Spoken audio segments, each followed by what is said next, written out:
हरियाणा कांग्रेस महासचिव कुमारी सैलजा ने जनता टीवी से कई मुद्दों को लेकर खास बातचीत की है।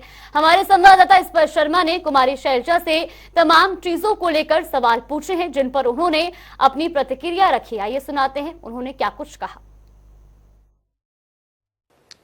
कांग्रेस महासचिव कुमारी सैलजा जी हमारे साथ बात करने के लिए मौजूद हैं। कर्नाटक में बड़ी जीत हुई और अब अन्य राज्यों की तैयारियां भी जो है दिल्ली में देखने को मिलती हुई नजर आएगी। आने वाले समय में एक बड़ी बैठक जो है दिल्ली में 27 तारीख को देखने को मिलती हुई नजर आएगी। मैम, किस तरीके से रणनीति जो है अब छत्तीसगढ़ के संदर्भ में अगर समझने की कोशिश करें तो वहां बनाती हुई नजर आई कांग्रेस वहाँ वैसे भी मजबूत है, लेकिन ये स्वाभाविक बात है कि चुनाव जब नज़दीक आता है तो हमको सारा कुछ देख रेख करनी पड़ती है और सभी लोग, सब में एक नया उत्साह तो है। आप ये बात मानिए, हिमाचल में हम चुनाव जीते, उसके बाद कर्नाटक में अभी हम चुनाव जीते हैं, तो लोगों का रुख जो बदलता जा रहा है, जिसकी शुरुआत राहुल जी के भारत जोड़ो यात्रा से हुई, अब दिन ब दिन ये भी दोनों बातें हैं। एक और हमारी मेहनत, दूसरी ओर भारतीय जनता पार्टी का गिरता हुआ ग्राफ, जिस तरह से महंगाई बढ़ रही है और हमारे देश में ऐसा लगता है कि माननीय प्रधानमंत्री जी को अपने देशवासियों से शायद कम लगाव है और विदेश में जाने का ज़्यादा। तो लेकिन हम तो यही देखते हैं कि हमारे देशवासियों का भला कैसे हो, उसके लिए छत्तीसगढ़ में हमारी सरकार चल रही है, मुख्यमंत्री हैं, पूरा मंत्रिमंडल है। राहुल जी ने जो प्रॉमिस किया था उसको पूरा वहाँ पर किया है, बल्कि और ज़्यादा काम हो रहा है। और उसी के आधार पर हम ये कह सकते हैं कि कांग्रेस पार्टी वहाँ मजबूत है, हमारी सरकार मजबूत है। आने वाले समय में सभी लोग मेहनत करेंगे, हमारा कार्यकर्ता, हमारे नेता, और हम दोबारा से वहाँ चुनाव जीतेंगे। इसके लिए हम हर संभव प्रयास करते रहेंगे। मैम, छत्तीसगढ़ चुनाव से पहले एक बार ईडी की एंट्री कहीं ना कहीं देखने को मिलती हुई नजर आ रही। बीजेपी सीधे तौर पर आरोप लगाती हुई नजर आ रही कि भ्रष्टाचार कहीं ना कहीं हुआ है। किस तरीके से देखते हैं?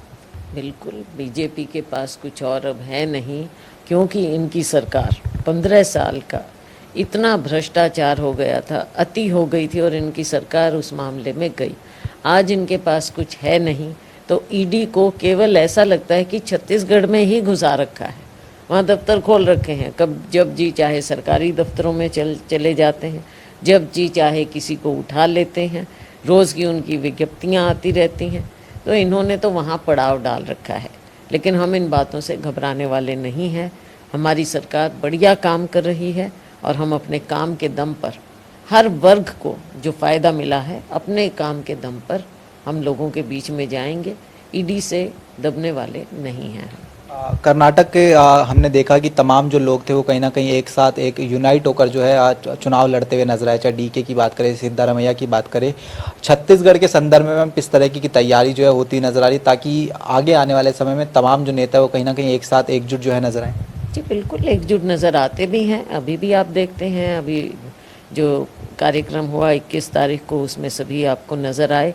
इसके अलावा कार्यक्रम हमारे पार्टी के भी होंगे, जल्द ही हमारे संभागीय सम्मेलन होंगे, उसमें भी आपको नज़र आएंगे।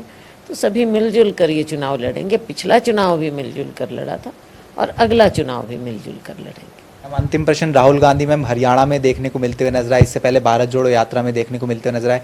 क्या समझते हैं मैम, कितना इम्पैक्ट जो है इस तरीके से जब वो हरियाणा में आ रहे हैं तो देखने को मिलेगा? देखिए, राहुल गांधी जी, जिसे हम कहते हैं पीपल्स लीडर, वो लोगों के नेता हैं, ना कि सोशल मीडिया या इवेंट मैनेजमेंट के नेता। राहुल जी ने ज़मीन पर उतरकर जो 3500 किलोमीटर से ज़्यादा पैदल चल पड़े पूरे देश में, दक्षिण से लेकर उत्तर तक, जो देश को नाप दे, ऐसा नेता कहाँ मिलता है। लोगों के बीच में मिलना, उनको गले लगाना, उनके साथ बैठना उठना, खाना पीना।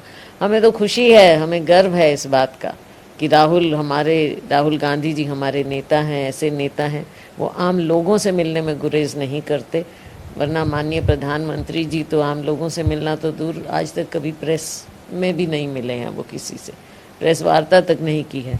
राहुल गांधी जी अम्बाला पहुँचे, अब देख लीजिए कि किस तरह से पहुँचे हैं।